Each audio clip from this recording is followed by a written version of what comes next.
السلام علیکم. As usual میں اپنے ویکینڈ راؤنڈ اپ کے ساتھ حاضر ہوں. اچھا جی، بڑی ڈھیر ساری ڈیولپمنٹس ہے جو میں ڈسکس کرنا چاہتا ہوں مختصر وقت میں بھی اور بریفلی ایچ ون. پہلی چیز جو سب سے زیادہ امپورٹنٹ اس ہفتے میں ہے آف کورس ساری دنیا کے لیے، وہ یو ایس ایران وار ہے. اس کے بارے میں میں کچھ گزارشات پیش کرنا چاہتا ہوں. آپ کو معلوم ہی ہے کہ میں پاکستان سے ہوں اور پاکستان ہی ان ٹاکس کو اسلام آباد ٹاکس کے نام سے ہوسٹ کرنے کی کوشش میں تھا اور ہے. اور پچھلے پورے ہفتے سے ہمارا جو کیپٹل ہے اسلام آباد وہ بند بھی رہا، لیکن ٹاکس جو ہیں وہ اس طریقے سے پیش نہیں آ سکیں. اس کے بارے میں بہت سی چہمہ گوئیاں کی گئیں. آپ لوگوں کے علم میں ہی ہے کہ پہلے یہ بتایا گیا کہ ایران والے آ رہے ہیں ٹاکس کے لیے. یو ایس سے بھی ایک ٹیم آنے کے لیے تیار تھی، اسٹیو وٹکاف اور جیرڈ کشنر پر ہی مبنی، جو یعنی کہ پہلے سے ٹاک کر رہے تھے. جے ڈی وینس کے بارے میں بھی کافی ساری باز گشت ہوئی کہ جناب وہ بھی تشریف لا رہے ہیں. ایک دفعہ تو ایسی خبریں بھی آئیں کہ وہ منگل کو آ گئے ہیں شاید، لیکن یہ سب باتیں غلط ثابت ہوئیں. آہستہ آہستہ پتہ چلا کہ ایران جو ہے وہ ان ٹاکس میں فی الحال انٹرسٹڈ نہیں ہے. تو میں ان چیزوں پر زیادہ بات نہیں کرنا چاہوں گا کہ اندرون خانہ کیا ہوا کیا نہیں ہوا. میں ذرا اس سے اوپر اٹھ کے بات کرنا چاہ رہا ہوں. وہ یہ کہ ایران ٹاکس میں انٹرسٹڈ نظر نہیں آ رہا. اس کی وجہ یہ ہے کہ دونوں سائڈز، امریکہ بھی اور ایران بھی، امریکہ والی سائڈ میں اب اسرائیل کو بھی شمار کر لیں کیونکہ اصلاً تو یہ جنگ اسی کے جو ہے وہ خواہش کے اوپر ہو رہی ہے، اور اس بات کا اقرار امریکہ کے ہائیسٹ لیول کے لوگ کر چکے ہیں. سیکرٹری آف اسٹیٹ کر چکے ہیں، پیٹ ہیگسیت کر چکے ہیں جو ان کے سیکرٹری آف وار ہیں. تو اس لیے یہ تو اب کوئی کانسپریسی تھیوری نہیں رہی بلکہ ان کی اپنے اعترافات ہیں. اس لیے اسرائیل کو بھی شامل کر لیں. تو دونوں اطراف یہ سمجھ رہی ہیں کہ ہم نے جنگ میں خاطر خواہ کامیابی حاصل کر لی ہے، اس لیے ہم وننگ پوزیشن سے اپنی ٹرمز منوا سکتے ہیں. جنگوں کے دوران ایسے مواقع پیش آ جاتے ہیں جس میں دونوں اطراف کو یہی جو ہے وہ ہوتا ہے، گمان گزر جاتا ہے کہ ہم لوگ دراصل جیت گئے ہیں، اس لیے اب اس کے اوپر ہم ذرا آگے بڑھ کے میکسیملسٹ پوزیشنز پہ منوانے کی کوشش کرتے ہیں. یہ جنگ عظیم جن لوگوں نے اسٹڈی کی ہیں ان کو خوب معلوم ہوگا کہ انیشلی جنگ عظیم دوم کے اندر یہی معاملہ چلا تھا. جنگ عظیم اول میں بھی ہے مگر اس کو تھوڑی دیر کے لیے چھوڑ دیتے ہیں کیونکہ یہ والی جنگ جو ہے یہ کافی حد تک مماثل ہو چکی ہے جنگ عظیم دوم والی جنگوں سے، خاص کر سے امریکہ اور جاپان اور امریکہ اور جرمنی کے درمیان جو کچھ پیش آ رہا تھا. آپ کے علم میں ہوگا کہ جاپان نے آگے بڑھ کے خود سے امریکہ پہ حملہ کر دیا تھا پرل ہاربر میں. حالانکہ امریکہ جو ہے اس کو ساری دنیا کہہ رہی تھی کہ وہ ایک سویا ہوا جائنٹ ہے، اس کو جگانا نہیں چاہیے. لیکن جاپان کے آگے پیش نظر بالکل کچھ اور تھا. وہ ایک تو پیسیفک فلیٹ ان کا بالکل ڈسٹرائے کر دینا چاہتے تھے امریکہ کہ اس سے پہلے کہ وہ جنگ میں داخل ہو سکیں.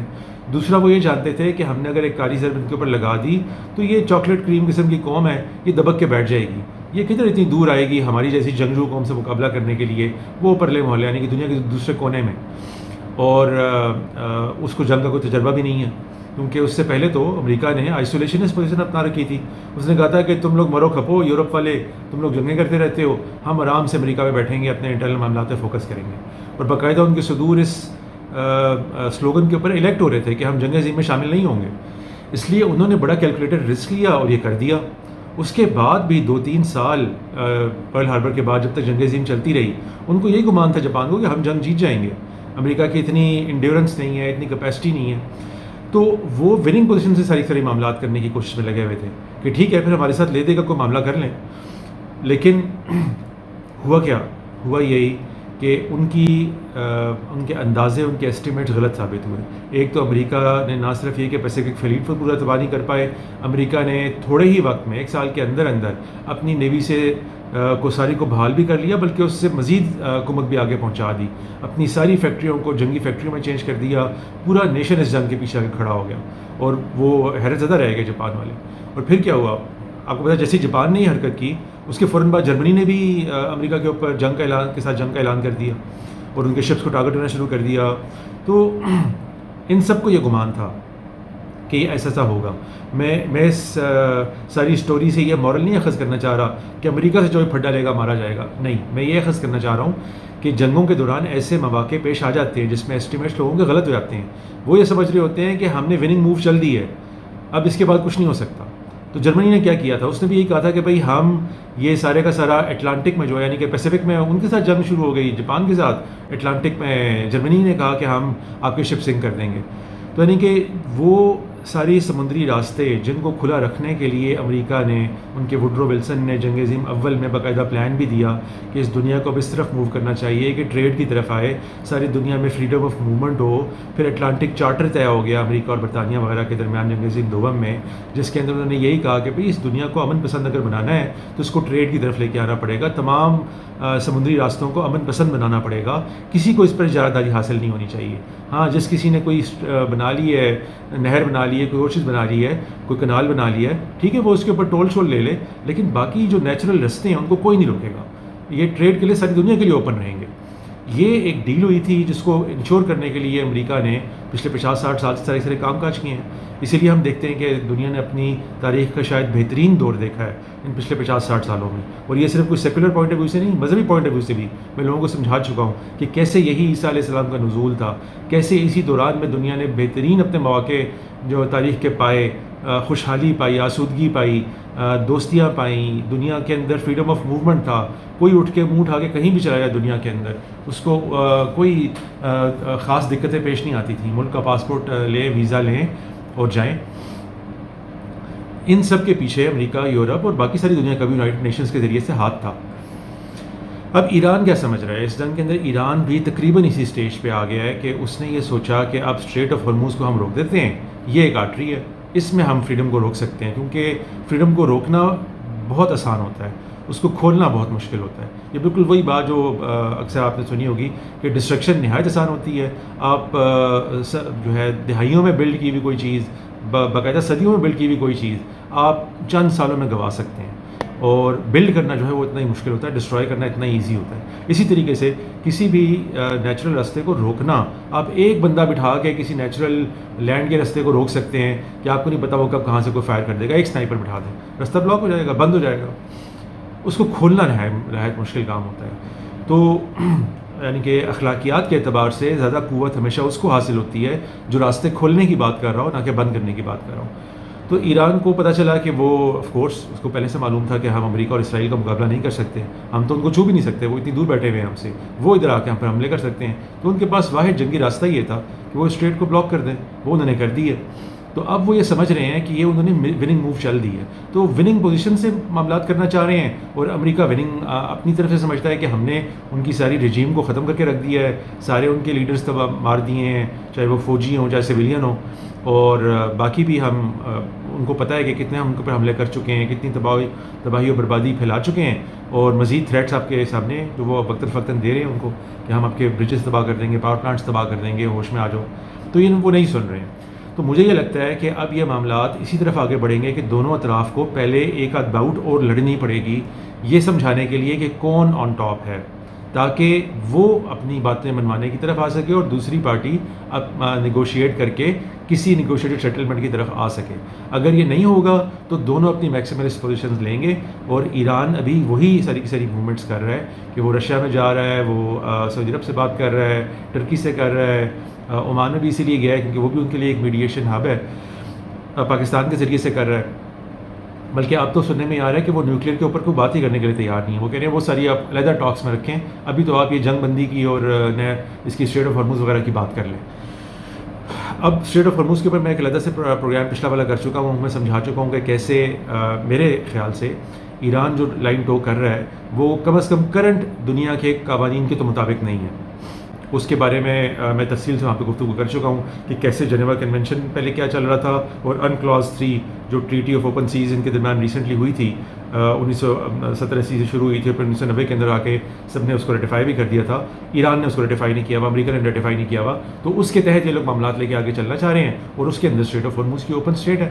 تو وہ اس کے کچھ حصے کو ماننا چاہ رہے ہیں اور کچھ حصے کو نہیں ماننا چاہ رہے. تو خیر دنیا نئے بیلنسز پہ بھی آ جاتی ہے. اگر وہ سمجھتے ہیں کہ وہ اس بات پہ دنیا کو منوا سکتے ہیں تو ضرور منوائیں، وہ بات علیحدہ ہے.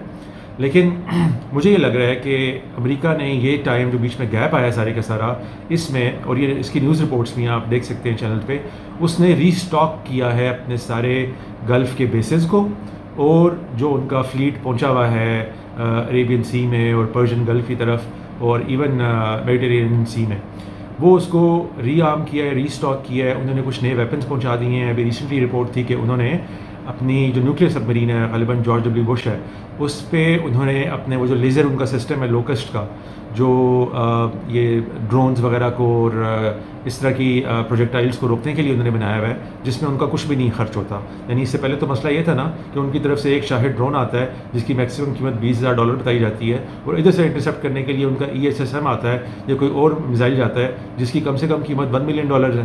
تو $20,000 اگینسٹ $1 ملین, آپ خود سوچ لیں کتنا امبیلنس ہے. اور مزید یہ کہ ان کے پاس بڑا لمیٹڈ اسٹاک ہے انٹرسیپٹرز کا, جبکہ ایران کے پاس کہتے ہیں کہ بہت زیادہ اسٹاکس ہیں شاہد ڈرونز کے, کیونکہ چیپ ہیں اور وہ مسلسل بنا رہے ہیں, اپنے ملک میں مینوفیکچر کر رہے ہیں. وہ تو بلکہ الٹا رشیا کو بھی سپلائی کر رہے ہیں. اور یہ ساری ڈرون وارفیئر جو ڈیولپ ہوئی ہے, جس میں لہذا سے پروگرام بھی کرنا چاہوں گا کہ اس جنگ کے نتیجے میں اور اس سے پہلے جو رشیا اور یوکرین کی وار ہوئی ہے, دنیا نے ڈرون وار کی طرف آلموسٹ ٹلٹ کر لی ہے.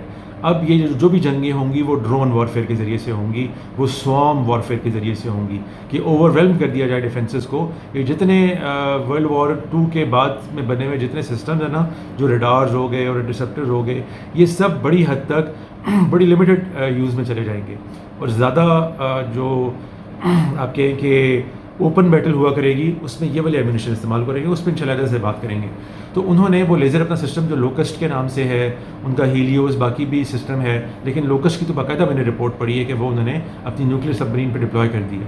یہ نیوکلیئر سب مرین پہ ڈپلوائے کرنا بڑی چیز اس لیے ہے کہ اس میں پاور کی ان کو کوئی لمیٹیشن نہیں ہے, کیونکہ یہ جو ان کے لیزر سسٹمز ہیں یہ پاور ہنگری سسٹمز ہیں, اور ان کو کسی شاہد ڈرون کو فرض کریں یا کسی بھی چیز کو ڈسٹرائے کرنے کے لیے بڑا فوکسڈ ڈائریکٹڈ انرجی چاہیے ہوتی ہے کافی سارے سیکنڈوں کے لیے, کہ وہ ایک ہی اسپاٹ پہ وہاں پہ اس کو وہ انرجی سپلائی کریں تاکہ اس کے اندر آگ بھڑک اٹھے. یہ بالکل اپنے ذہن میں لے آئیں جیسے آپ ایک آڑتی شیشے سے آپ کسی پتے پہ کاغذ پہ آگ لگاتے ہیں, کتنی دیر لگتی ہے آپ کو سورج کی شعاع سے اس پہ آگ لگاتے ہوئے. تو اسی طرح کی تقریباً ٹیکنالوجی ہوتی ہے لیزر ٹیکنالوجی. اس لیے لیکن اس میں جو پلس پوائنٹ ہے وہ یہ ہے کہ ان کی نیوکلیئر سب مرین ہے, تو پاور شارٹیج نہیں ہے ان کے پاس, ان کی پاور کا کوئی مسئلہ نہیں ہے. ہاں اگر انہوں نے اچھے طریقے سے انٹیگریٹ کر لی ہے, کیونکہ بحری جہازوں میں, بحری بیڑوں میں کسی بھی نئی ٹیکنالوجی کو انٹیگریٹ کرنا کوئی آسان کام نہیں ہوتا, یہ سالوں کا کام ہوتا ہے, یہ چند دنوں میں نہیں ہو سکتا. تو انہوں نے چند دنوں میں کرنے کی کوشش کی ہے. آئی ڈونٹ نو وہ کتنے کامیاب ہوں گے اس میں, لیکن انہوں نے اپنی نیوکلیئر سب مرین پہ, نیوکلیئر بیڑے پہ جو ان کا ایئر کرافٹ کیریئر ہے اس پہ انہوں نے ڈپلوائے کر دیا ہے.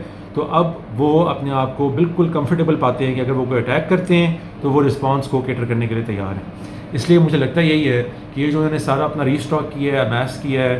سننے میں آیا کہ ایون اسرائیل نے اپنی تھرڈ بیٹریز جو ہیں کچھ موو کی ہیں UAE کی طرف. تو یہ اب ایک اور بڑے لیول کا اٹیک کرنے جا رہے ہیں ایران کے اوپر, صرف یہ بات کلیئر کرنے کے لیے میرے خیال سے کہ نیگوشیٹنگ ٹیبل پہ ہماری اپر ہینڈ ہے, تمہارا لوور ہینڈ ہے, اس حساب سے ہم سے بات چیت کرو. لیکن میں ہمیشہ لوگوں کو اس پہ خبردار کرتا ہوں کہ اس سے بھی آنکھیں نہیں چرانی چاہیے کہ یہی سرکمسٹانسز تھیں جب امریکہ نے نیوکلیئر اسٹرائک کی تھی جاپان کے اوپر. دیکھیں دنیا جو ہے نا وہ فنیٹسزم کو قبول کرنے کے لیے تیار نہیں ہے. فنیٹسزم ریلیجس بھی ہوتا ہے, نیشنلسٹک بھی ہوتا ہے, ایون کسی اور غلط فہمی کے نتیجے میں پیدا ہو سکتا ہے, چاہے وہ کمیونزم ہو, چاہے وہ نازیزم ہو, کسی بھی ذریعے سے فنیٹسزم کو دنیا قبول کرنے کے لیے تیار نہیں ہے. اور یہ انفارچونیٹ بات ہے کہ ایران کی رجیم ہو یا ایون یہ طالبان وغیرہ ہوں, باقی لوگ ہوں, یعنی جو بھی ریلیجس سائٹ سے آ رہے ہیں اس دور میں کم از کم, وہ فنیٹسزم کو سامنے لے کے آ رہے ہیں. اور فنیٹسزم آپ کی اپنی قوم میں آپ کو اس قابل نہیں چھوڑتی کہ آپ ریالٹی کا صحیح طریقے سے اندازہ کر پائیں. یہ بہت بڑا فلا ہوتا ہے. دیکھیں جب دین آتا ہے نا, جب نیا نیا ہوتا ہے, جیسے اسلام جب نیا نیا نبی صلی اللہ علیہ وسلم کے ذریعے سے آیا تھا, تو اس زمانے میں تو دیندار لوگ جو ہیں وہ اصل میں ریالٹی کو صحیح طریقے سے سمجھنے والے لوگ کہلاتے ہیں, کیونکہ باقی لوگ جو ہیں جو دین سے آگے چرا رہے ہوتے ہیں ان کو اللہ تعالیٰ کہتے ہیں کہ یہ سمجھ نہیں رکھتے. یہ جب اللہ تعالیٰ نے سورہ انفال کے اندر دیکھیں فرمایا ہے کہ تمہارا ایک جو ہے یعنی کہ 20 جو ہیں وہ 200 پہ غالب آئیں گے, اور پھر بعد میں اس کو کم کر کے ڈبل کی ریشو بنا دی, اس کے آخر میں کیا فرمایا ہے, بِأَنَّهُمْ قَوْمٌ لَا يَفْقَهُونَ. یہ اس لیے ہوگا کیونکہ یہ جن سے تمہارا مقابلہ ہے یہ سمجھ نہیں رکھتے. تو اس زمانے میں وہ لوگ ہوتے ہیں جو سمجھ نہیں رکھتے, لیکن آہستہ آہستہ یہ ہمیشہ ہوتا ہے. یہ ہم نے یہود میں بھی دیکھا اور مسلمانوں بھی دیکھا کہ دین بالکل یوں کر کے الٹ جاتا ہے اپنے پریکٹیشنرز کے اعتبار سے, کہ جو اس کے پریکٹیشنرز ہوتے ہیں اور جو اس کے کلیمنٹس ہوتے ہیں, جو مولوی حضرات ہوتے ہیں, مولانا حضرات ہوتے ہیں, ریبائز ہوتے ہیں, پاسٹرز ہوتے ہیں, یہ فنیٹکس ہو جاتے ہیں, ان کو ریالٹی کا اندازہ نہیں رہتا. تو اگر یہ لوگ حکومت میں آ جائیں, جیسے کہ آئے جنگ عظیموں کے اندر, تو پھر یہ لوگ آ کے بالکل غلط اندازے قائم کرتے ہیں دنیا کے بارے میں، اور پھر اس کو دنیا کو مجبور کرتے ہیں کہ ہمیں ہراؤ تب ہم تمہاری بات مانیں گے. تو پھر وہ دنیا کو مجبور کر کے ایک ایسی جانب لے کر آ جاتے ہیں کہ جہاں پہ ان کو ہرائے بغیر کوئی چارہ نہیں رہتا. مجھے بالکل یہی اسمیل آ رہی ہے یہ اس وقت ایران وار سے، کہ دنیا کی لاسٹ نرو کے اوپر ہے یہ. اگرچہ یورپ ابھی تک جنگ میں گھسنے کے لیے تیار نہیں ہے، بلکہ اسپین، اٹلی وغیرہ نے تو بڑی حد تک یہ کہہ دیا ہوا ہے کہ ہم لگ رہا ہے کہ وہ بالکل اس پرانے ورلڈ آرڈر سے بریک کرنے جا رہے ہیں آلموسٹ، کیونکہ ان کو صاف نظر آ گیا کہ یہ اسرائیل کی صرف ایک شرارت ہے اور کوئی مسئلہ نہیں ہے اس میں. تو دیکھتے ہیں اب کتنی حد تک ادھر ہی رہتے ہیں اور امریکہ کا ساتھ نہیں دیتے. لیکن یہ ہے کہ یہ بات امریکہ اپنے اینڈ پہ بھی کر سکتا ہے اکیلے ہی، کہ وہ اور اسرائیل مل کے اللہ تعالیٰ جو ہے وہ ایسا کبھی نہ ہونے دیں. لیکن اگر ہوا کہ وہ کوئی نیوکلیئر اسٹرائک بھی کسی لمیٹڈ پیمانے پہ کہیں پہ کر دیں، کیونکہ اب ہم جانتے ہیں کہ دنیا کے پاس ٹیکٹیکل نیوکلیئر ویپنز بھی ہیں. تو اللہ تعالیٰ خیر رکھیں. فی الحال لگ ہی رہا ہے کہ امریکہ نے اگر کوئی حملہ کیا تو خرگ آئلینڈ پہ کرے گا، اور یا کسی اور آئلینڈ پہ جو اسٹریٹ آف ہارموز میں ہے اس پہ کرے گا، تاکہ ان کی لائف لائن کو بالکل جگڑ کے رکھ دیں اور اس طریقے سے ان کو نیگوشیٹنگ ٹیبل پہ لے کر آئے. لیکن میں یہی کہہ رہا ہوں کہ اس کا بھی خطرہ بہرحال منڈلا رہا ہے کہ وہ نیوکلیئر سائٹ پہ بھی جا سکتے ہیں. اس لیے مجھے ابھی ان ٹاکس کا یہی نتیجہ نکلتا نظر آ رہا ہے کہ کوئی نہ کوئی سائٹ جو ہے ابھی اپنی میٹل منوانے کے لیے، نیگوشیٹنگ ٹیبل پہ اپنا اپر ہینڈ ثابت کرنے کے لیے ابھی کوئی ایکشن کرے گا، اور وہ امریکہ اور اسرائیل ہی لگ رہا ہے. اور پھر اس کے بعد پتہ چلے گا کہ ایران میں کتنا دم خم ہے، کیا وہ اس کو ایبزارب کر لیتا ہے اس اٹیک کو، اس کو ڈیفینڈ کر پاتا ہے یا نہیں کر پاتا، اور پھر دیکھیں گے کیا ہوتا ہے. لیکن اس سارے دوران میں وہ اپنی عوام کا بہت سارا نقصان کروائیں گے. اور امریکہ کی مجبوری یہ ہے کہ وہ جے سی پی او اے کے مقابلے میں کوئی گھٹیا ڈیل اب قبول نہیں کر سکتا، کیونکہ ٹرمپ کی بہت پھر بے عزتی ہوگی. اس لیے اس کو لازماً کوئی نہ کوئی ایسی چیز چاہیے جو جے سی پی او سے اسے کوئی ایج دے سکے. ان لائن سے میرے خیال سے ایران والوں کو سوچنا چاہیے اور اس کے لحاظ سے آگے چلنا چاہیے. اچھا، یہ ایک پوائنٹ تھا. اگلے پوائنٹ پہ آئیے جی. دیکھیں، میں اخلاقیات کے اعتبار سے بھی اور ایک اسٹریٹیجک اور ایسکیٹالوجیکل، ریلیجس ایسکیٹالوجیکل پوائنٹ آف ویو سے بھی ان سب جنگوں کی وہ کر رہا ہوں، کیونکہ ہم اس دور میں زندہ ہیں. میں ان کا انالیسس انداز سے بھی کر رہا ہوں عرصے دراز سے. تو مجھے یہ لگتا ہے کہ اسرائیل نے جو بہت کمال کی چال اپنی کلین بریک میمو سے سٹارٹ کی تھی، جو میں اس سے پہلے ڈسکس کر چکا ہوں. 90s میں وہ کلین بریک میمو آیا تھا، وہ جس پارٹی نے لکھا تھا وہ سارے کے سارے تقریباً ٹرمپ کی کیبنٹ اور اس میں رہے ہیں یہ لوگ، بش کی کیبنٹ میں بھی تھے. ان لوگوں نے تقریباً ان 7 ممالک کو، جس میں آخری ایران تھا، تباہ و برباد کر دی ہے، جن 7 ممالک کا اس میں تذکرہ تھا. تو اس کے نتیجے میں یہ اسرائیل کے پے در پے جنگیں تھیں. اور اسرائیل نے اس معاملے پہ جو غزہ وار لڑی ہے، جس سے اس نے اپنی ساری کریڈیبلٹی دنیا کے اندر کھو دی آلموسٹ، اس غزہ وار کے بعد اسرائیل کے پاس ایک ہی طرق کا پتہ تھا، اور وہ یہ تھا کہ وہ اپنی ساری اٹراسٹیز کو جسٹیفائی کرنے کے لیے جو اس نے غزہ میں کی ہے، امریکہ سے بھی اس سے ملتی جلتی اٹراسٹیز کروا دے. یہ اس کا بڑی کمال کی چال تھی، کیونکہ اگر امریکہ نے بھی وہی اٹراسٹیز کر دی تو پھر کبھی نہ یونائٹڈ نیشنز اس کو پروسیکیوٹ کر پائے گی اسرائیل کو، اور نہ ہی کوئی اور باڈی دنیا کی، چاہے وہ یورپ ہو کوئی بھی. تو یہ اسرائیل ہمیشہ کرتا رہا ہے، لیکن اس دفعہ اس نے بہت سکسیزفلی یہ چیز اچیو کر لی ہے، خاص کر سے ایران وار کے اندر. اب وہ لبنان میں یہی کر رہا ہے. ایران میں شروع میں ہی پہلے دن ہی جو بچیوں کے اسکول پہ حملہ ہو گیا، اس سے جو چیزیں سامنے آئیں، تو یہ بڑی زبردست انہوں نے چال چلی ہے کہ اب وہ مزید جو حملہ کروانے کے اوپر یعنی کہ انہوں نے وہ جتے ہوئے ہیں کہ انہوں نے لازماً حملہ کروانا ہے ایران کے اوپر ایک اور بڑا، کیونکہ اسرائیل کے ایمز وہ نہیں جو امریکہ کے. اسرائیل کے ایم انارکی ہے ایران میں، اور مڈل ایسٹ کو بالکل اسرائیل کے انفلوئنس میں چھوڑ دینا ہے، کیونکہ وہ سمجھتا ہے کہ ایران کا انفلوئنس یہاں پہ اب ختم ہونا چاہیے، کوئی اور انفلوئنسنگ پاور نہیں ہونی چاہیے، بس اسرائیل کا انفلوئنس ہونا چاہیے. اور ویسے بھی اس کی ایک ریلیجس ہیٹریڈ بھی ہے، جس کو میں دوسرے ویڈیوز میں موضوع بناتا رہا ہوں. پوری ریلیجس ذیل کے ساتھ اسرائیل بھی اور امریکہ کا بھی ایک بڑا حصہ وہ یہ جنگ لڑ رہا ہے. تو اس لیے اسرائیل کی یہ جو چال انہوں نے چلی ہے نا کہ امریکہ سے ساری اٹراسٹیز کروائے، یہی اس کو اختتام تک پہنچانے کے لیے وہ مزید ایک حملہ ضرور کرے گا ایران کے اوپر، جس پہ امریکہ کو اس طرف وہ لے آئے گا کہ ان کے پاور پلانٹس پہ، ان کی جتنی یہ گیس فیلڈز وغیرہ ہیں، باقی جگہیں ہیں، ان کے اوپر حملہ کیا جائے. اور فوگ آف وار میں پھر غلط حملے بھی ہوتے ہیں اور غلط نشانے بھی لگتے ہیں اور چیزیں تباہ بھی ہوتی ہیں، انسانی جانی نقصان ہوتا ہے، اور وہ سارا کچھ ہوگا. اور پھر دنیا بالکل اس طرف آ جائے گی کہ اچھا ٹھیک ہے، لڑائی بند کرو، بس ہم کسی کو پروسیکیوٹ نہیں کرتے. تو وہ جو سارا آئی سی سی اور آئی سی جے والا معاملہ چلا ہوا ہے وہ ٹھپ ہو جائے گا. اس کو پہلے ہی بڑی حد تک امریکہ نے ٹھپ کرنے کی پوری کوشش کی ہوئی ہے، اور یہ میرا اگلا ٹاپک بھی ہے کہ اس نے جو ان کا ہیڈ تھا آئی سی سی کا، اس کے اوپر سینکشنز لگا دیے ہوئے تھے. اور وہ بیچارہ جب آپ سینکشن لگا دیں کسی پہ تو وہ کچھ بھی نہیں کر سکتا. امریکہ کی ڈالر کرنسی جو ہے ریزرو کرنسی ہے دنیا کی, اور وہ جب سینکشن لگا دیتا ہے کسی کے اوپر تو پھر آپ دنیا کا میں نہ کوئی بینک اکاؤنٹ کھلوا سکتے ہیں, آپ کے سارے بینک اکاؤنٹ جام ہو جاتے ہیں. آپ فرانچسکا البنیز کو دیکھ لینا, وہ جو اسپیشل رپورٹور ہے پیلسٹائن کے لیے یونائٹڈ نیشنز میں, جو آلموسٹ جس کو کہا جا رہا تھا آئرن لیڈی, اور جو جس کو نوبل پیس پرائز کے لیے نامنیٹ کرنے کے لیے لوگ کہہ رہے تھے, جو پچھلے 3-4 سال سے مسلسل غزہ وار کے دوران سے لگی ہوئی ہے رپورٹس دینے میں کہ کیسے کیا کیا ہیومن رائٹس وائلیشن اسرائیل کر رہا ہے. اس کے اوپر بھی اسرائیل نے امریکہ کے ذریعے سے سینکشنز لگوا دیں. اس طریقے کے آپ انٹرویوز دیکھیں, وہ کہیں سے نہ کوئی اس کا اکاؤنٹ ہے, نہ کوئی کریڈٹ کارڈ ہے, نہ کوئی ڈیبٹ کارڈ ہے, سارے اس کے اکاؤنٹس بلاکڈ ہیں. وہ دنیا میں کہیں ٹریول نہیں کر سکتی, کہیں جا نہیں سکتی. وہ ٹوٹلی بینیفیسنس آف جو ارد گرد کے اس کے لوگ ہیں ان کے اوپر چل رہی ہے کہ کہیں سے کیش سے کوئی چیز لے لی تو لے لی. اور وہ بھی جو کوئی ان کی سپورٹ کرتے ہوئے سامنے سے آ جاتا ہے, ثابت ہو جاتا ہے, اس کا بھی بینک اکاؤنٹ بلاک کر دیتے ہیں, اس کا بھی سینکشنز لگ جاتے ہیں. یہی معاملہ آپ دیکھیں اس ساری معاملے کے اندر ڈاکٹر رحمہ العدوان ہیں ادھر برٹن میں, آپ نے ان کے شاید ویڈیوز دیکھی ہوں, وہ مسلسل بناتی رہتی ہیں. وہ ایک لیبنیز پیلسٹینین ہے, برطانیہ میں ڈاکٹر تھیں ہیں. انہوں نے اس غزہ وار کے دوران بہت سارے کھل کے بیانات دیے جو جینوسائیڈ کے خلاف تھے, جو اسرائیل کو کنڈیم کرتے تھے, پیلسٹینیز کو سپورٹ کرتے تھے, ان کے رائٹ آف سیلف ڈٹرمنیشن کو سپورٹ کرتے تھے. ان کے پیچھے وہاں کی جوئش جو لائرز کی لیگ ہے وہ ایسی لگی ہے کہ ان کا بھی جینا محال کر کے رکھ دیا ہے. ان کو ہر ایک 2 ہفتے کے بعد اب دیکھیں اس طرح رسوا کر کے گھر سے ان کی چھاپا پڑتا ہے, ان کو پولیس وہاں سے گھسیٹ کے لے کے جاتی ہے ادھر, 1-2 دن وہ جیل میں رہتی ہیں, پھر ان کو کسی بیل شیل پہ چھوڑا جاتا ہے. کوئی 4-5 دفعہ ان کے ساتھ یہ ہو چکا ہے, ابھی حال ہی میں چند دن پہلے دوبارہ ہوا ہے. تو وہ نہ صرف یہ کہ ان کی سوک لائف تباہ کر کے رکھ دی ہے, پروفیشنل لائف بھی تباہ کر کے رکھ دی ہے. تو یہ کہیں بھی جہاں پہ یہ معاملہ ہوتا ہے وہاں پر اتنا انفلوئنس ہے ابھی تک اسرائیل اور امریکہ کا کہ یہ کھلا ظالمانہ اقدامات وہ لوگ اٹھاتے ہیں. اور میرا خیال ہے کہ اب کم از کم یورپینس کو اس چیز کا احساس کر لینا چاہیے کہ انہیں اب اس پالیسی کو تبدیل کرنا ہی پڑے گا. ان کے عوام میں کو پتہ ہی ہے, وہ پیلسٹائن ایکشن فورس جو ادھر ایک بنی تھی آرگنائزیشن جس کو بین کر دیا گیا تھا برطانیہ کی طرف سے, اس کے اوپر روز جو جلسے نکل رہے ہوتے ہیں اس میں بوڑھے معذوروں کو اس جلسوں سے گرفتار کر کے وہ جیل لے کے جا رہے ہوتے ہیں اور پوری عوام کو کنڈیم کر رہی ہوتی ہے. تو میرا خیال ہے کہ یہ معاملہ تھوڑا سا اور آگے بڑھے گا تو لازماً اس طرح اسپین, اٹلی وغیرہ چینج ہو گئے ہیں, یہ باقی لوگ بھی چینج ہو جائیں گے اور یہ کھل کے کہیں گے. برطانیہ, فرانس وغیرہ بھی, فرانس بھی بالکل ایج پہ بیٹھا ہوا ہے, برطانیہ رہ گیا ہے لاسٹ ان کا ریفیوج. دیکھتے ہیں آپ کتنے وہ سروائیو کر پاتا ہے.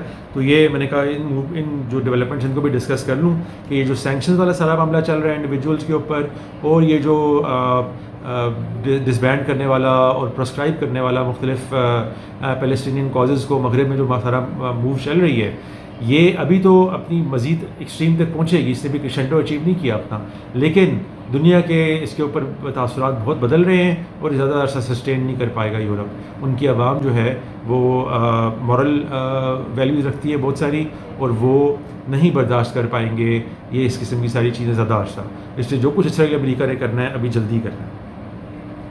اچھا جی, اگلی بات جو میں کرنا چاہ رہا تھا وہ آپ کے علم میں آیا ہوگا, حسن آبی صاحب ہیں, ایک حسن پائکر صاحب ہیں, امریکہ میں ایک اسٹریمر ہیں, پوڈ کاسٹر ہیں, بیسیکلی ٹویچ کے ذریعے سے مشہور ہوئے ہیں.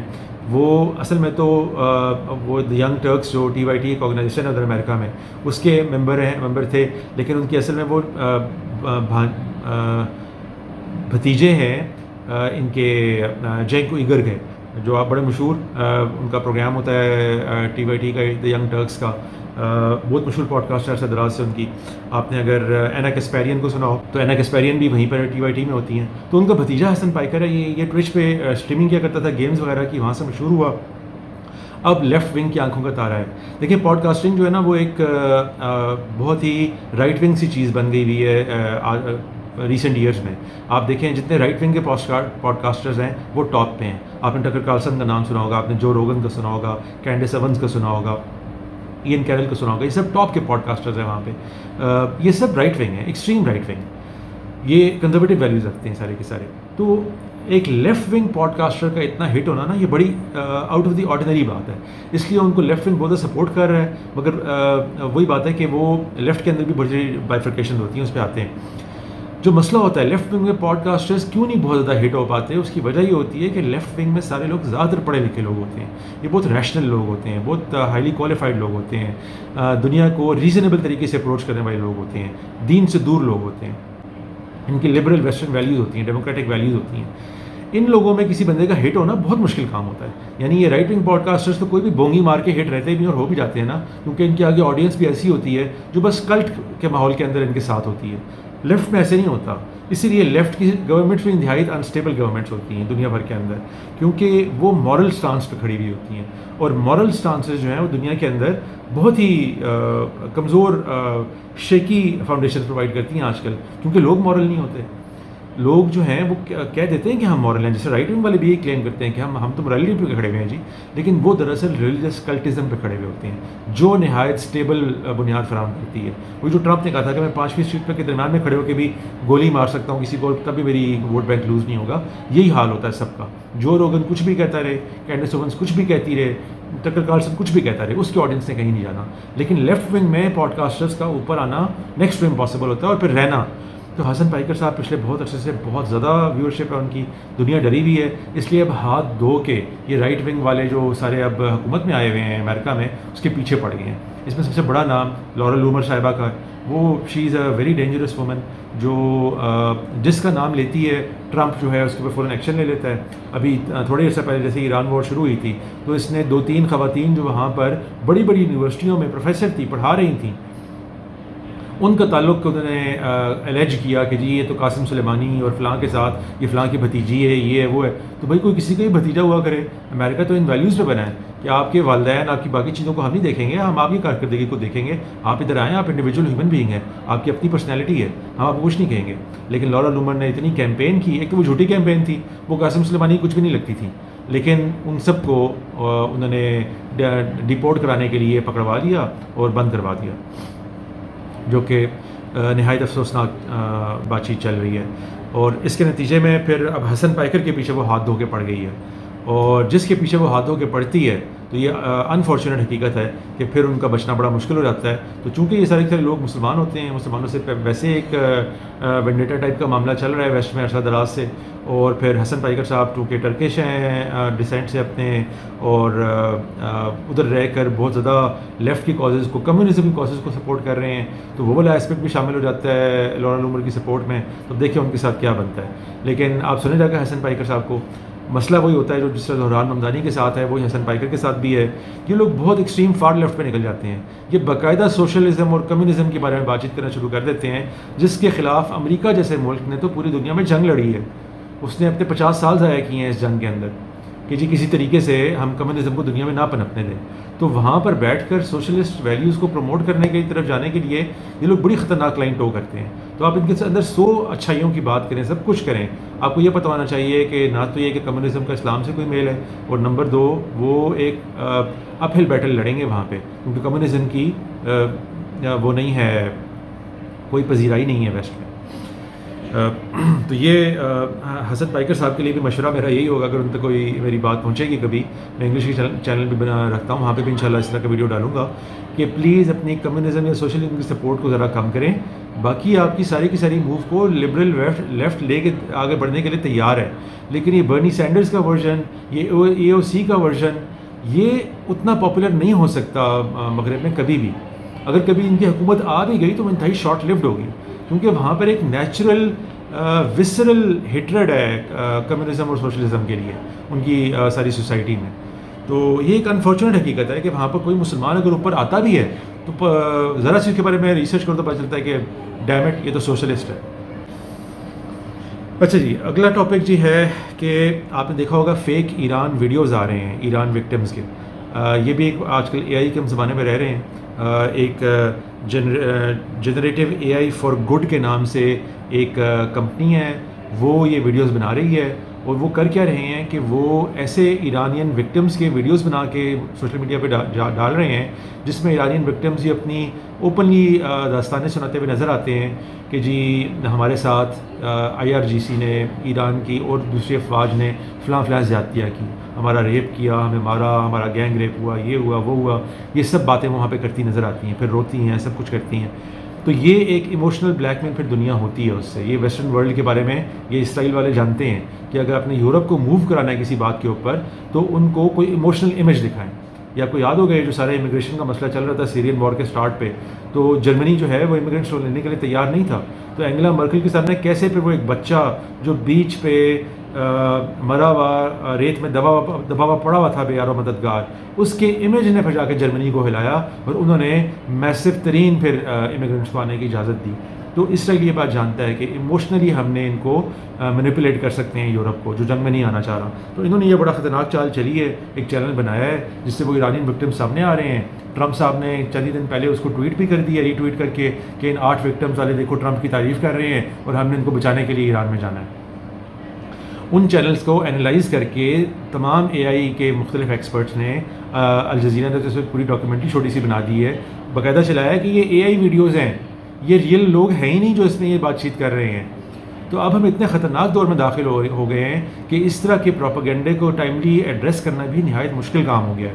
تو اس کے لیے بھی پیس ٹائم میں ہمیں ٹولز ڈیولپ کرنے چاہیے, ہمیں اس طرح توجہ کرنی چاہیے کہ نیکسٹ جو کوئی وار ہوگی اس میں یہ چیز بہت زیادہ ہوگی کہ ایموشنلی بلیک میل کرنے کے لیے کسی بھی آڈینس کو اس طرح کی ویڈیوز سامنے آیا کریں گے. تو ان ویڈیوز کو انالائز کر کے صاف پتہ چل جاتا ہے کہ وہ اے آئی ویڈیوز ہیں. اب اس پر ان کا کاؤنٹر رسپانس کیا ہے جین اے آئی والوں کو جو انہوں نے ڈیولپ کیا ہے, وہ کہتے ہیں کہ نہیں یہ ہم نے دراصل ریئل وکٹمس کو لیا ہے لیکن ہم نے ان کی شکلوں میں کچھ تبدیلی کر دی ہے تاکہ آئیڈینٹیفائی نہ ہو سکیں وہ, ورنہ ان کو ایران میں مار دیا جائے گا کیونکہ وہ ابھی تک ایران میں. تو اب یہ ان کی نئی چال ہے. اب اس کو کیسے کاؤنٹر کرنا ہے اس کے بارے میں ہمیں کچھ سوچنا ہوگا. تو یہ بھی ایک بڑی زبردست ڈیولپمنٹ ہے جو میں چاہ رہا تھا کہ لوگ اس کے اوپر بھی فوکس کریں. یہ generative a I for good کے نام سے اس کو جا کے تھوڑا سا ریسرچ کر لوں. اچھا, اگلی بات میں پیٹ ہیگسیت کے بارے میں کرنا چاہ رہا ہوں جو سیکرٹری وار ہیں امریکہ میں. پیٹ ہیگسیت صاحب جو ہیں وہ ایک بہت بڑے کارٹون ہیں, فاکس نیوز کے ایک ہوسٹ ہیں مارننگ شو کے. وہاں سے اٹھا کے ان کو پوری دنیا کی بڑی ترین ملٹری مائٹ کا سربراہ لگا دیا گیا ہے. وہ سیکرٹری آف ڈیفینس ہے ویسے تو, لیکن سیکرٹری آف وار اس کا نام کر دیا ہوا انہوں نے. نہایت بھونگے اور ریلیجس نٹ جاب ہیں ان کی. میں ویڈیوز اپنے پرانے ویڈیوز میں چلا چکا ہوا ہوں جس میں وہ اوپنلی یہ بتا رہے ہیں کہ 3rd ٹیمپل ہم نے بنوانا ہے کسی طریقے سے. تو وہ ایک پکے ریلیجس نٹ جاب ہیں. وہ ڈسپینسیشنلسٹ پروٹیسٹنٹ کرسچن ہیں. یہ بات میں اپنے مختلف ویڈیوز میں ایکسپلین کرتا رہتا ہوں کہ اس سے کیا مراد ہے. تو وہ نہایت خطرناک ہیں اور جوئش ویو پوائنٹ جو یہ سارے کے سارا مسیح کے بارے میں ہے اس کے نہایت قریب ہیں یہ ڈسپینسیشنلسٹ پروٹیسٹنٹس جو ہیں. ان صاحب نے جو ہے ابھی ایک پریئر بریکفسٹ ہوا ماضی قریب میں, اور انہوں نے اس میں جا کے جو بائبل کا ورس تلاوت کیا وہاں پہ, کیونکہ وہ پریئر بریکفسٹ تھا نا تو اس میں بائبل سے کوئی پیسج آپ نے تلاوت کرنا ہوتا ہے. وہ جو انہوں نے پیسج تلاوت کیا وہ نہایت مذاقہ خیز بات ہے کہ وہ انہوں نے پلپ فکشن کا ایک ڈائلاگ تلاوت کر دیا وہاں پہ. پلپ فکشن ایک بڑی مشہور مووی تھی 1990s کی, کوئنٹن ٹیرنٹینو کی. پاکستان میں اور دنیا کے بہت سے ممالک میں بین تھی, تو شاید لوگوں نے نہ دیکھی ہو, لیکن ہم تو چونکہ اس جنریشن میں ابھی اپنی شباب کی جو ہے وہ منزلیں طے کر رہے تھے, تو ہم نے تو آتے ساتھ ہی دیکھ لی تھی. تو پلپ فکشن کے اندر جو سیموئل ایل جیکسن ہے وہ ایک اس طرح کا بندہ بنایا ہوا ہے نا جان ٹراولٹا کے ساتھ, جو بہت سارے ہٹ مین ٹائپ کے اس نے رول پلے کیا ہوا ہے. تو وہ لوگوں کو مارتے ہوئے یا اپنی ورلڈ ویو کو بیان کرنے کے لیے بائبل کے ورسز کا سہارا لیتا ہے. تو اس میں وہ ایک بڑا مشہور ورس سناتا ہے اور وہ سب دنیا جانتی ہے کہ وہ بائبل کا ورس نہیں ہے. وہ کوئنٹن ٹیرنٹینو نے بائبل کا ایک ورس لیا ہے ایزیکیل چیپٹر کا, اور اس کے اندر اپنے بہت سے الفاظ داخل کر کے اس کو موقع کی مناسبت سے وہ کرنا چاہا ہے, ذرا زیادہ اپروپریٹ بنانا چاہا ہے. تو اس میں ایسے الفاظ اور ایسی آیات ہیں ساری کی ساری جو بالکل بائبل میں نہیں ہیں, کہ بردرز کیپر والے جو الفاظ ہیں اور باقی جو ہیں وہ تو پکا ساری دنیا جانتی تھی, اس زمانے سے جانتی ہے. 30-35 سال ہو چکے دنیا کو جانتے ہوئے کہ کوئنٹن ٹیرنٹینو نے یہ معاملہ کیا ہوا ہے کہ اس میں جو بائبل کے ورسز ہیں وہ دراصل بائبل کے ورسز نہیں ہیں. تو ان کی پیٹ ہیگسیت صاحب نے وہ والا ورس تلاوت کیا ہے جو دراصل بائبل میں تھا ہی نہیں. یعنی میں یہ بات اس لیے کر رہا ہوں کہ ان کا ٹھیک ہے کافی سارا جوک بن گیا ویسٹ میں سارا کا سارا. میں یہ بات کو لیڈ کرنا چاہتا ہوں اگلی بات کی طرف کہ یہ جو ریلیجس لوگ بنتے ہیں نا ہمارے دور میں, یہ خود بھی ان کو ریلیجن کا پتہ نہیں ہوتا. یہ سب سے بڑے ہیپوکریٹس ہوتے ہیں. یہ اسلام میں بھی ایسے ہی ہے, یہ اس میں بھی ایسے ہی ہے, جوڈائزم میں بھی ایسے ہی ہے, کرسچینٹی میں بھی ایسے ہی ہے. ان لوگوں کی اپنی حالت یہ ہوتی ہے کہ ان کو قرآن پاک کا نہیں پتہ ہوتا. مجھے یاد ہے یہ چند سال پہلے پاکستان میں یہ معاملہ چلا تھا. جماعت اسلامی کے ایک سربراہ نے قرآن پاک کی ایک آیت کو ایک ایسے معاملے میں کوٹ کیا تھا جو سرے سے وہ بات کر ہی نہیں رہی تھی, ناموس رسالت کے معاملے کے اندر, کہ نہیں یہ صدا تو باقاعدہ قرآن پاک میں بیان ہوئی ہے. یعنی کہ میں آپ کو یہی بتا رہا ہوں کہ یہ دراصل یہ جو سارے کے سارے جو میں نے پہلے بھی بات کی کہ ریلیجس فینیٹکس پیدا ہونا شروع ہو جاتے ہیں دین میں، وہ سب اس سے لنکڈ بات ہے کہ دین کی طرف آنے والے لوگ نہایت کم عقل ہو جاتے ہیں. یہ لوگ نہایت بند ذہنوں کے ساتھ دین کی طرف آتے ہیں اور سوائے ایک کلٹ ٹائپ مینٹیلٹی کے اور کوئی چیز اس سے اخذ نہیں کر پاتے، اور بالکل نہیں پھر ریزنیبل طریقے سے سوچتے کہ دین اصل میں آپ سے کیا کہہ رہا ہے. وہ ایک کلٹسٹ طریقے سے چیز آگے چل رہی ہوتی ہیں، اسی کو لے کے چلتے ہیں. تو پیٹ ہیگسیت صاحب کا یہی معاملہ ہے. اور پھر آگے انہی کے جو پاسٹر ہیں وہ ڈگ ولسن صاحب ہیں.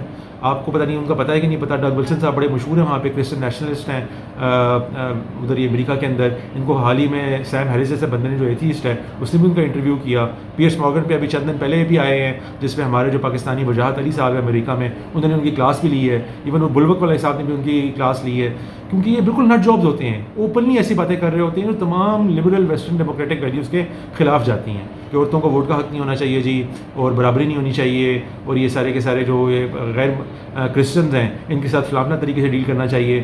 تو دنیا یہ world has turn that corner, یہ لوگ واپس اس طرف لے کے جانا چاہتے ہیں. تو ان کو بھی اپنے بائبل کا نہیں پتہ ہوتا کہ وہ کیا چاہتے ہیں کیا نہیں چاہتے، اللہ تعالیٰ ان سے کیا چاہتے ہیں کیا نہیں چاہتے. تو اسی طرح ڈگ ولسن کی طرح ایک اور صاحب ہے، مزے کی بات ہے کہ ان کا آخری نام بھی ولسن ہی ہے، اینڈریو ولسن. یہ ایک بالکل ہی ذاکر ٹائپ کے آدمی ہیں، یہ کوئی پاسٹر نہیں ہے، عالم نہیں ہے، لیکن یہ بھی وائٹ کرسچن نیشنلسٹ ہے. ان کو بھی ماضی میں قریب میں بڑی پذیرائی ملی ہے. ان کی کٹ بھی بہت لگتی ہے، اکثر سوشل میڈیا میں چیلنجز کرتے رہتے ہیں لوگوں کو، لوگ آ کے ان کو چیلنج کے لتاڑتے ہیں اور پھر یہ اپنے پوڈ کاسٹ سے غصے میں چھوڑ کے چلے جاتے ہیں. ابھی ماضی قریب میں یہ ٹریگونومیٹری پہ آئے ہیں، اس لیے بہت زیادہ مشہور ہوئے ہوئے. ٹریگونومیٹری جو ایک بڑا مشہور پروگرام ہے برطانیہ کا، میں 2 ہوسٹ ہیں اس کے، کانسٹنٹن کسن اور فرانسس فاسٹر، جس کے نام سپر ہیروز کی طرح کے ہیں. اسٹینلی آپ کو پتہ ہے نا کہ وہ سپر ہیرو کا جب نام رکھتا ہے تو دونوں نام ایک ہی ہوتے ہیں، یعنی کہ پہلا نام بھی اسی کریکٹر سے شروع ہوتا ہے جس سے دوسرا نام شروع ہوتا ہے. یہ ان کا ایک طریقہ ہے سپر ہیروز بنانے کا. تو وہی میں کہہ رہا ہوں کہ نام تو سپر ہیروز کی طرح کے ہیں، لیکن آپ دیکھیں ٹریگونومیٹری بڑا مشہور پروگرام ہے، بہت مشہور پوڈ کاسٹ ہے. اور ابھی ریسنٹلی مہدی حسن بھی اس میں آئے تھے، تو ابھی اینڈریو ولسن کو انہوں نے بلایا تھا اور وہ بہت سی باتیں انہوں نے وہاں پہ جا کے بھی کی ہیں جو یہاں پر بونگیاں مارا کرتے تھے. تو یہ سب کے سب حضرات جو ہیں یہ ان کو ابھی ماضی قریب میں ایک اسی طرح سوشل میڈیا کی پوڈ کاسٹ میں ایک خاتون سے ان کا چیلنج تھا جو فیمنسٹ ٹائپ کی خاتون تھی.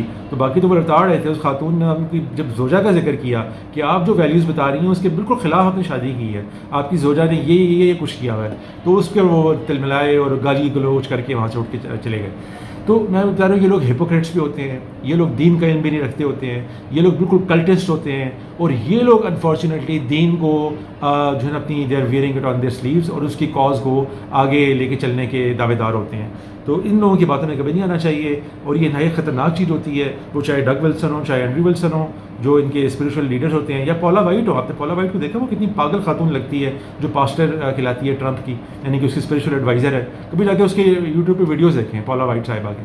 شی از اے کمپلیٹ نٹ جاب. ہمارے ہاں جیسا کہ آپ کو بالکل گلی محلوں میں بعض اوقات ذاکر اور مولوی مل جائیں گے نا، اس طرح کی بالکل وہ بندی ہے. تو یہ لوگ ابھی گائیڈ کر رہے ہیں امریکہ کی وار مشین کو انفارچونیٹلی. تو اس لیے یہ نتائج تو پھر نکلنے ہیں. اچھا جی آگے آ جائیں جی. پیلسٹینین الیکشنز کی آخری بات کر لیتے ہیں کہ پیلسٹائن میں الیکشن ابھی ریسنٹلی ہو رہے ہیں اور میرے خیال سے کل مکمل ہو گئے ہیں. اب دیکھتے ہیں ان کا رزلٹ کیا آتا ہے.